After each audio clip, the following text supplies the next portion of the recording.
നമ്മളെല്ലാവരുടെയും ലൈഫിൽ ഏതെങ്കിലും ഒരാളുടെ അടുത്ത് നമ്മൾ എല്ലാ കാര്യങ്ങളും ഷെയർ ചെയ്യല്ലേ. എല്ലാ കാര്യങ്ങളില്ലെങ്കിൽ ഒരു 80% കാര്യങ്ങളെങ്കിലും ഷെയർ ചെയ്യാറില്ലേ.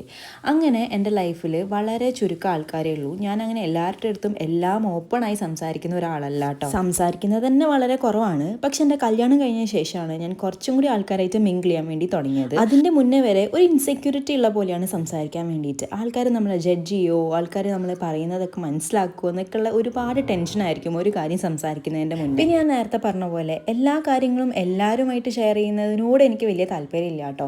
എൻ്റെ സർക്കിളിൽ എൻ്റെ സർക്കിൾ എന്ന് പറഞ്ഞാൽ അത് വളരെ ചെറിയ സർക്കിളാണ്. വിരലിൽ എണ്ണാവുന്ന ആൾക്കാർ മാത്രമേ എൻ്റെ സർക്കിളിൽ ഉൾപ്പെട്ടിട്ടുള്ളൂ കേട്ടോ. ആ ആൾക്കാരോട് മാത്രമാണ് ഞാൻ എൻ്റെ 80% കാര്യങ്ങളും പറയുന്നത് കേട്ടോ. നമ്മൾ ജഡ്ജ് ചെയ്യില്ല, നമുക്ക് ഉറപ്പുള്ള ആൾക്കാരുടെ അടുത്ത് മാത്രമേ നമ്മൾ കാര്യങ്ങൾ ഷെയർ ചെയ്യാൻ പാടുള്ളൂ എന്നൊരു പോളിസിയിൽ വിശ്വസിക്കുന്ന ഒരാളാണ് കേട്ടോ ഞാൻ. കാരണം നമ്മൾ വീക്കായിരിക്കുന്ന ഏതെങ്കിലും ഒരു പോയിന്റിൽ അവർ നമ്മൾക്ക് നേരെ അതൊക്കെ ഉപയോഗിക്കും. അപ്പം നമ്മളെ വൾണറബിലിറ്റീസ് ആരുടെ അടുത്തും പറയാണ്ട് ജീവിക്കുന്നതാണ് ഏറ്റവും നല്ലത്. അത് മാത്രമല്ല, ഞാൻ എല്ലാവരുടെ അടുത്തും സംസാരിക്കുമ്പോൾ വളരെയധികം ശ്രദ്ധിച്ചാണ് സംസാരിക്കാറുള്ളത്. ആർക്കെങ്കിലും ഹേർട്ട് ആവുമോ എന്നുള്ളത് എനിക്ക് ഭയങ്കര ബുദ്ധിമുട്ടുള്ളൊരു കാര്യമാണ്.